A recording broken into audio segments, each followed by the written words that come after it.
जय हिंद। आज हम लोग देखने वाले हैं 8 नवंबर 2021 का करंट अफेयर्स को।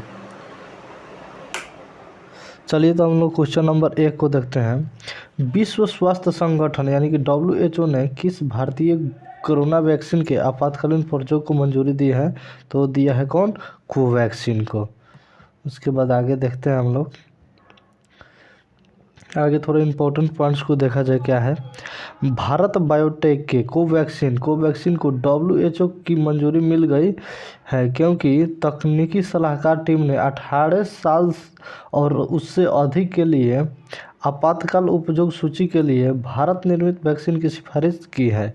यह कोविड-19 के खिलाफ टीकाकरण में भारत की यात्रा के लिए एक बड़ी जीत का प्रतीक है। कोवैक्सीन का निर्माणकर्ता जो भारत में बना है, भारत बायोटेक। उसके बाद थोड़ा देखा जाए कोविड-19 कोरोना वायरस के बारे में। कोरोना वायरस की शुरुआत चीन के वुहान शहर से हुई है। वुहान में फैले कोरोना वायरस से होने वाली बीमारी को कोविड-19 के नाम से नाम दिया गया है। उसके बाद थोड़ा देखा जाए, वुहान कोरोना वायरस को सर्स यानी कोव-2 नाम दिया गया है। वुहान में कोरोना वायरस को SARS-CoV-2। कोरोना वायरस का स्ट्रक्चर कैसा है? तो क्राउन है। कोरोना वायरस मानव शरीर के किस तंत्र को प्रभावित करता है? तो श्वसन तंत्र को प्रभावित करता है। क्वेश्चन एग्जाम में आ जाएगा ये। कोविड-19 वैक्सीन पाने वाले पहले भारतीय कौन थे? तो मनीष कुमार थे। कोरोना वायरस प्रदर्शक सूचकांक में शीर्ष देश जो न्यूजीलैंड था। भारत जो था ना, वो 86वें स्थान पर था।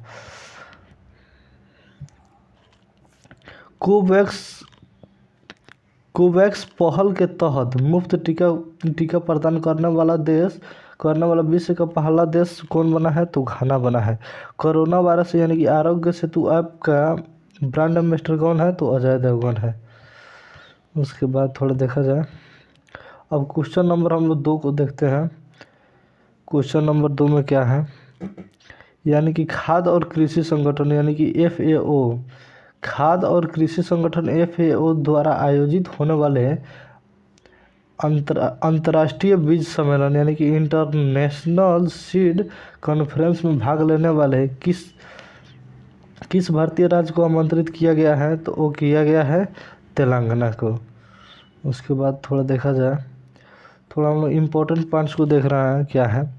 यह सम्मेलन खाद्य और कृषि संगठन यानी कि फूड एंड एग्रीकल्चर ऑर्गेनाइजेशन यानी कि FAO द्वारा आयोजित किया गया है। बीज उद्योग के विकास पर चर्चा के लिए इस सम्मेलन का आयोजन किया गया है। अब FAO क्या है, थोड़ा उसके बारे में जाना जाए। FAO क्या है?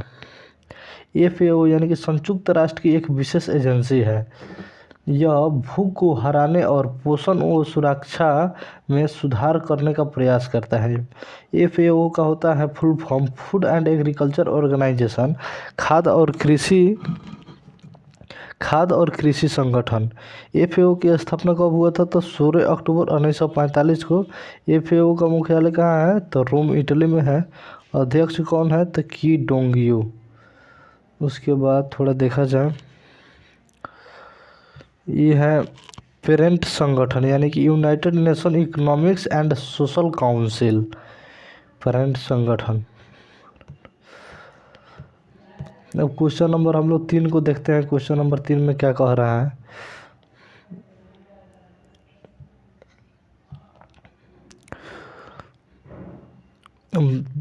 महान भारतीय वैज्ञानिक यानी कि सर चंद्रशेखर वेंकट रमन की 7 नवंबर 2021 को कौन सी जयंती मनाई जाती है? तो 133वीं जयंती मनाई जाती है। उसके बाद थोड़ा इम्पोर्टेंट पॉइंट्स को देखा जाए। महान भारतीय वैज्ञानिक सर चंद्रशेखर वेंकट रमन की 7 नवंबर 2021 को 133वीं जयंती मनाई गई है।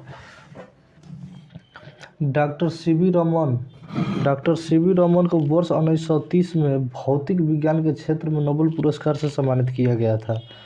उसके बाद देखते हैं हम लोग, वह भौतिक विज्ञान के क्षेत्र में यह पुरस्कार पाने वाले पहले भारतीय वैज्ञानिक थे। वर्ष 1954 में भारत सरकार ने देश के सर्वोच्च नागरिक सम्मान यानी कि भारत रत्न से सम्मानित किया। उसके बाद हम लोग देखते हैं हिलेरी चार्ल्सवर्थ को अंतर्राष्ट्रीय न्यायालय यानी कि इंटरनेशनल कोर्ट ऑफ जस्टिस यानी कि ICJ का जज चुना गया है। यह किस देश के न्यायाधीश हैं? तो वह है ऑस्ट्रेलिया के। यानी कि हिलेरी चार्ल्सवर्थ को अंतर्राष्ट्रीय न्यायालय इंटरनेशनल कोर्ट ऑफ जस्टिस यानी कि ICJ का जज चुना गया है। यह किस देश के न्यायाधीश हैं? तो ऑस्ट्रेलिया के हैं। उसके बाद इम्पोर्टेंट पॉइंट्स को देखा जाए, ICJ यानी कि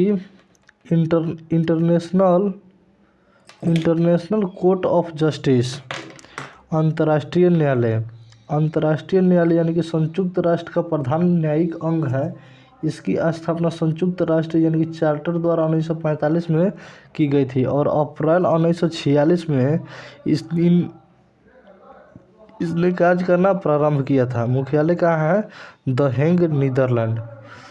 उसके बाद हम लोग देखते हैं, अब क्वेश्चन नंबर हम लोग 5 को देखते हैं। अमेरिकी बेसिक इंटरनेट सेवा यानी कंपनी यानी कि याहू ने किस देश में अपनी सेवा पूरी तरह बंद कर दी है? तो वो की है चीन। अब इम्पोर्टेंट पॉइंट्स को देखा जाए, चीन में बढ़ती व्यापारिक चुनौतियों और ख़राब होने की कानून माहौल के चलते याहू ने चीन को अलविदा कह दिया है। याहू क्या है? थोड़े याहू के बारे में हम लोग देखते हैं। याहू की स्थापना कब हुई? जनवरी 1994 में। इसका मुख्यालय California, USA, United state of America. इसके संस्थापक कौन है? जेरी यंग या डेविड फिलो। अब क्वेश्चन नंबर हम लोग 6 देखते हैं। क्वेश्चन नंबर 6 में क्या बोल रहा है? तेंजिंग नार्गे राष्ट्रीय साहसिक पुरस्कार यानी कि Tenzing Norgay national adventure award 2020 में किसे सम्मानित किया गया है? तो किया गया है उपयुक्त दोनों यानी कि सर्वेश धड़वाल को, अमित बिष्ट को।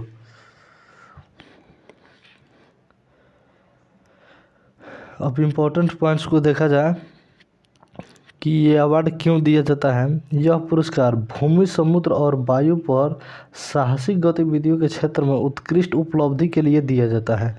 भारतीय सेना के लेफ्टिनेंट कर्नल यानी कि सर्वेश धड़वाल को उनकी स्काई डाइविंग गतिविधियों के लिए तेंजिंग नॉर्गे राष्ट्रीय पुरस्कार 2020 से सम्मानित किया गया है। अब टॉप 5 पुरस्कार यानी कि मिस अर्थ इंडिया 2021 के खिताब और कौन जीता है? तो रसीम माधुरी ने जीता है। IPL 2021 के खिताब IPL 2021 के खिताब कौन जीता है? तो जीता है चेन्नई सुपर किंग यानी कि CSK। अब देखते हैं children peace image of the year यानी कि ग्लोबल पीस फोटो अवार्ड यानी कि children's peace image of the year global peace photo award 2021 किसको मिला है? तो आराध्या अरविंद शंकर को। अर्थशॉट पुरस्कार यानी कि अर्थशॉट प्राइज या इको ऑस्कर पुरस्कार 2021 किसे मिला है? तो विद्युत मोहन को मिला है। यूरोपीय संघ के साखारोव पुरस्कार 2021 साखारोव प्राइज 2021 अलेक्सी नवेलनी को मिला है।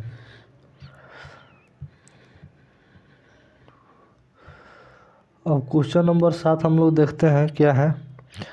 One sun one world one grid पहल यानी कि one sun one world one grid पहल की शुरुआत किसने की? तो वो किया है नरेंद्र मोदी ने।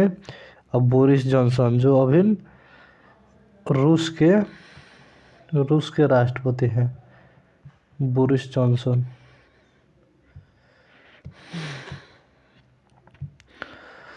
अब इम्पोर्टेंट पॉइंट्स को देखा जाए, प्रधानमंत्री नरेंद्र मोदी और उनके ब्रिटिश समकक्ष यानी कि बोरिस जॉनसन ने संयुक्त रूस में से ग्लासगो यानी कि COP26 क्लाइमेट मीट में one sun one world one grid, यानी कि one sun one world one grid, यानी कि OSOWOG पहल की शुरुआत की है। यह भारत द्वारा शुरू की गई सबसे महत्वाकांक्षी योजना है और आर्थिक लाभ की दृष्टि से महत्वपूर्ण है, क्योंकि यह परियोजना दुनिया भर में सौर ऊर्जा की आपूर्ति के लिए ट्रांस नेशनल बिजली ग्रिड स्थापित करने के बारे में है। उसके बाद देखा जाए, अब क्वेश्चन नंबर 8 देखते हैं। द सेग विथ टू हॉर्न्स, यानी पुस्तक को किसने लिखा? द सेग विथ टू हॉर्न्स पुस्तक को किसने लिखा है? तो लिखा है सुधा मूर्ति। टॉप 5 बुक्स एंड ऑथर्स, यानी कि 5 किताब और उसका लेखक। द लाइट ऑफ एशिया पुस्तक को किसने लिखा? तो जयराम रमेश ने। The struggle with in a memoir of the emergency पुस्तक को किसने लिखा? तो अशोक चक्रवर्ती। द ग्रेट बिग लायन पुस्तक को किसने लिखा? तो crosses light. The art of conjuring alternate realities, the art of conjuring alternate realities नामक पुस्तक किसने लिखा? तो शिवम शंकर सिंह या आनंद Venkat Narayan. Urdu poets and writers James of Deccan, यानी कि Urdu poets and writers James of Deccan नामक पुस्तक को किसने लिखा? तो JS इफ्तेखार। उसके बाद हम लोग देखते हैं international day for preventing exploitation of environment in war. International day for preventing exploitation of environment in war 2021 कब मनाया गया है? तो मनाया गया 6 नवंबर को, यानी कि international day for preventing exploitation of environment in war. यानी कि international day for preventing exploitation of environment in war 2021 कब मनाया गया है? तो 6 नवंबर को मनाया गया है।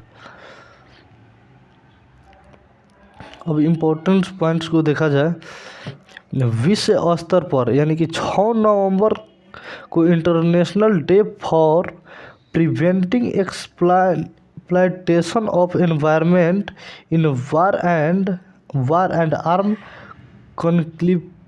कॉन्फ्लिक्ट, अर्थात युद्ध और सशस्त्र संघर्ष में पर्यावरण के शोषण के रोकथाम के लिए अंतर्राष्ट्रीय दिवस मनाया जाता है। उसके बाद थोड़ा देखा जाए उद्देश्य, इस दिवस को मनाने का मुख्य उद्देश्य युद्ध में होने वाली पर्यावरण क्षति के संरक्षण के सभी राष्ट्रों को जागरूक करना है। अब क्वेश्चन नंबर 10 को देखते हैं। प्रधानमंत्री नरेंद्र मोदी ने कहा श्री आदि शंकराचार्य की समाधि और प्रतिमा का आवरण किया है, तो कौन किया है? केदारनाथ। अब इम्पोर्टेंट पॉइंट्स को देखा जाए, प्रधानमंत्री नरेंद्र मोदी ने उत्तराखंड के केदारनाथ में श्री आदि शंकराचार्य की समाधि और प्रतिमा का अनावरण किया है। शंकराचार्य ने ही सनातन धर्म के वैभव को स्थापित करने के लिए और संपूर्ण भारत को एकता के सूत्र को पिरोने में महत्वपूर्ण योगदान दिया था।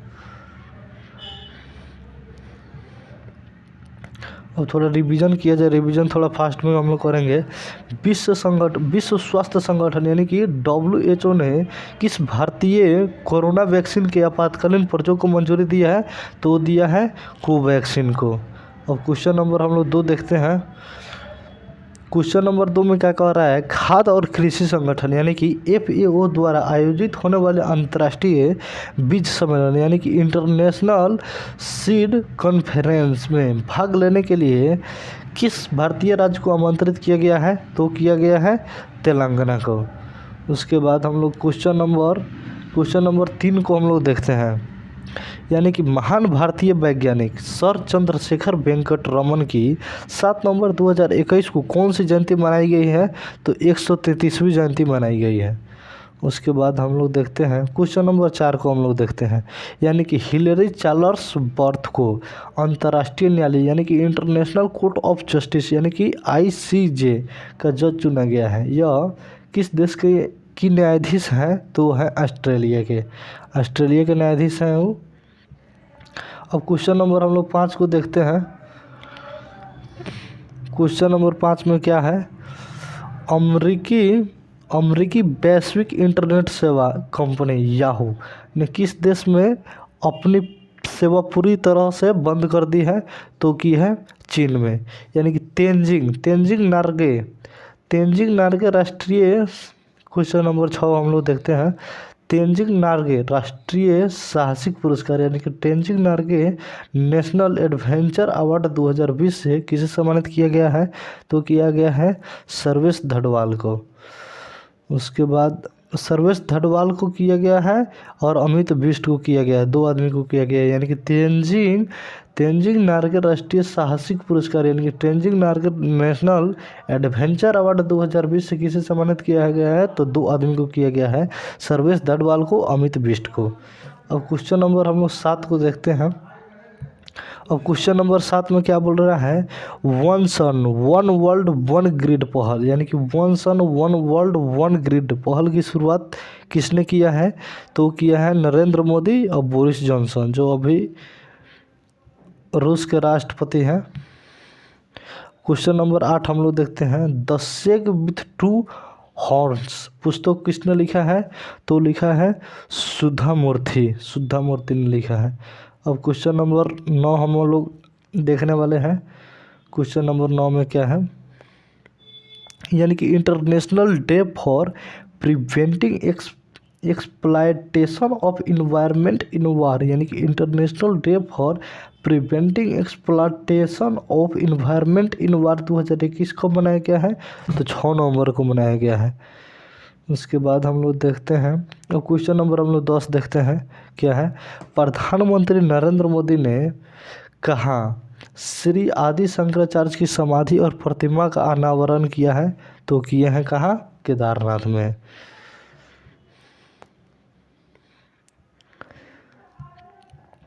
अब थोड़ा स्टैटिक्स जीके है। स्टैटिक्स जीके को आप जानबे करते कि इसको याद रखा जाता है। करंट अफेयर्स याद नहीं रखिएगा कोई बात नहीं, लेकिन स्टैटिक्स जीके को आपको याद रखना होगा। प्रथम एशियाई खेल का आयोजन कहाँ हुआ था? यानी कि प्रथम एशियाई खेल का आयोजन कहाँ हुआ था? तो नई दिल्ली में हुआ था। पृथ्वी की आयु का आकलन किस विधि द्वारा किया जाता है? तो यूरेनियम विधि द्वारा। विश्व का पहला सफल मानव हृदय प्रत्यारोपण 1967 में यानी कि 1967 में किसने किया था? तो डॉक्टर क्रिस्टियन बर्नार्ड ने किया था। अब हृदय प्रत्यारोपित करने वाले पहला भारतीय डॉक्टर कौन है? तो है डॉक्टर P वेणुगोपाल। गौतम बुद्ध का बचपन का नाम क्या था? तो सिद्धार्थ था। पंजाबी भाषा की लिपि कौन सी है? तो गुरुमुखी। भगवान बुद्ध को ज्ञान की प्राप्ति कहाँ हुई थी? तो बोध गया में हुई थी। भारत के पूर्वोत्तर के राज्य में जंगलों को काटकर जो खेती की जाती है वह क्या कहलाती है? तो झूम खेती। भारत के पूर्वोत्तर राज्य में जंगलों को काटकर जो खेती की जाती है वह क्या कहलाती है? तो झूम खेती।